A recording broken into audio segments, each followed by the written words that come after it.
kind of plan is this? Huh? Are you serious? Well, you had catnip, now you got catnap. Dude. You're so spoiled.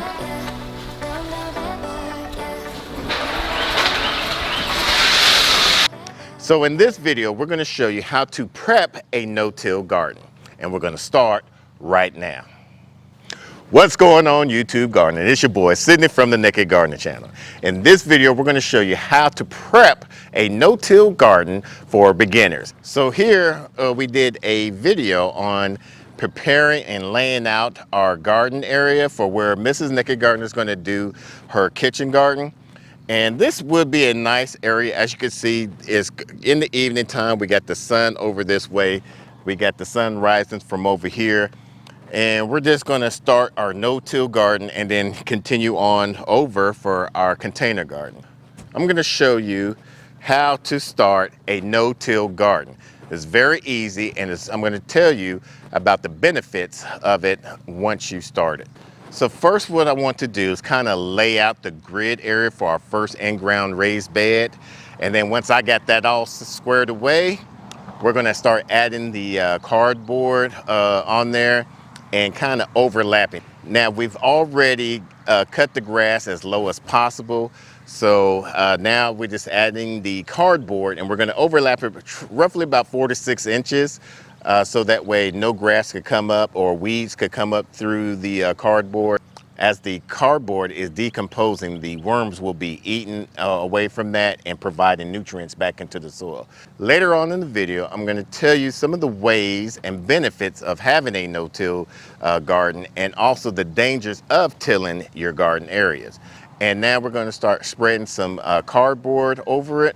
Normally you would do some organic matter, and then you can start your planting from there, and then add your mulch around it to kind of keep the continue keeping the weeds from protruding the cardboard.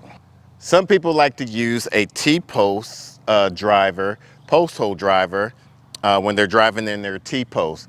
For me, I like to use a sledgehammer, because with a T-post driver, you only have one function with that, unless there's other ways to use a T-post driver. Sledgehammer, there's multi uses for it, so I'm just using this.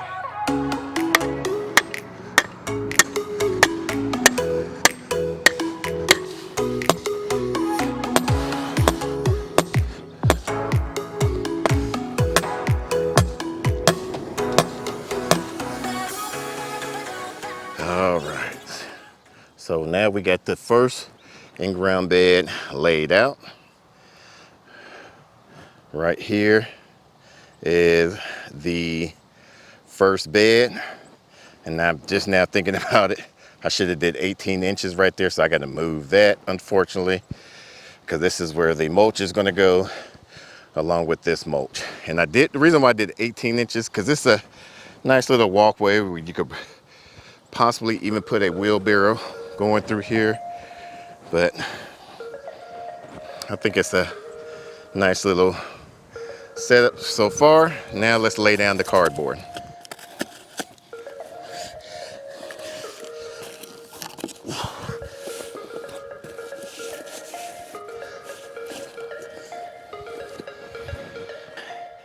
Now that the cardboard is all laid out, that's going to smother the grass out, prevent any grass from coming up. The benefit of doing a no-till, you're not tilling up any of the soil, which is going to disturb any dormant weed seeds or weed heads, whatever, and allow them to get that cycle of germination. Another benefit of doing a no-till method is that you're not disturbing any of the microorganisms that's going into the ground that's promoting good health of your soil. So now let's wet down this cardboard, and we're going to add some of the garden soil since we don't have any compost. Compost will be the ideal source grown medium next to put on top of this, but we just have garden soil, and then we're going to put the mulch around the border around there, so that way no weeds come up through there, and it provides a nice walking path.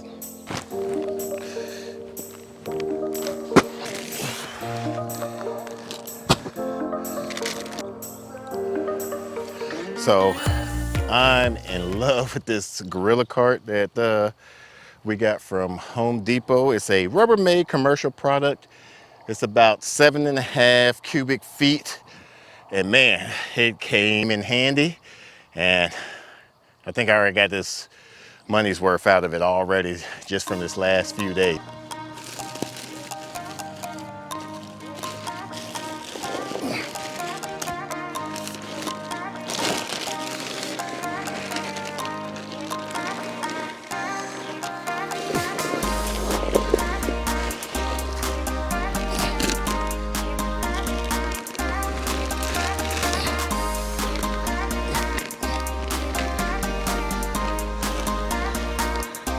All right, and that is how you do a no-till garden. All we have to do next is put up our cattle panel right here on these T-posts and then start transplanting some of our plants in here. I'm gonna probably add more mulch on here so that way it'll kind of keep the garden soil from edging out, kind of make it look neat. You don't have to get all particular about where your things is going to be laid out, kind of like what I did.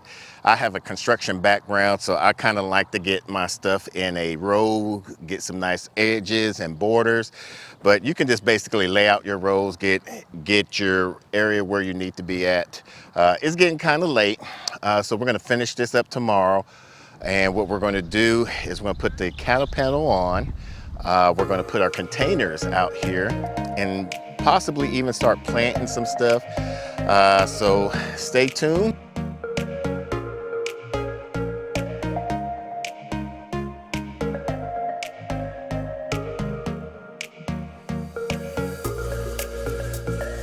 We should have either waited till this evening to transplanted the cucumbers, squash, and zucchinis for the simple fact that in the heat of the day, you don't want to transplant it. It increases the stress of the plant. So, but we got to get this going in and get it done. We do get some other watermelons and squash that we can transplant over in here if these don't do too well. So that's one reason why we're just going ahead and doing this, just to see. And we had a good rain for the last 2 days. This is our first full day of no rain. We got about 2 inches in the last 2 days. So, but this garden soil that we picked out, normally we would sift it out, but with this garden soil, it's just so much. We can't locate a good source for a large quantity of compost and mulch. We have everything in place. We have our hot peppers in one row. We have our tomatoes in another row. And we have our sweet peppers in the last row. And then we have a different variety in the other row. Now, after this season, we're going to be able to learn our land and we're going to be able to save seeds. So we're going to have either hot peppers over here or the sweet peppers over here. And then we put on the other garden area, we're going to have the opposite of the peppers on the other branch. So that way, when we're collecting the seeds, we won't mix up the hot peppers and the sweet peppers, because I believe you have to have at least 50 feet or 50 yards away from each other so they won't cross-pollinate. So that's a good thing about having another garden on the other side. Now, something that we've had a hard time locating is a bulk company that's going to have a large quantity of compost or garden soil, being out here in the rural area. So this is the reason why we put tarp temporarily down. Later on, we will want to add some mulch on here to improve the soil and add a nice walking path. I could see a advantage of having this tarp right here, because as I was watering down, and when it rains, the water is going to be on here and it's going to allow the fabric containers to soak up the moisture. Now there's lots of methods to starting a garden, especially a no-till garden. What are your ways of doing your no-till garden? Comment down below and let us know. Now, if you're new to our channel and want to join our family, make sure you hit that subscribe button on your way out. Now, if you like this video and want to watch other DIY tips for your garden, we got a playlist that we'll put onto the side for you to follow along. Until the next video, let's grow together. When I will let it grow.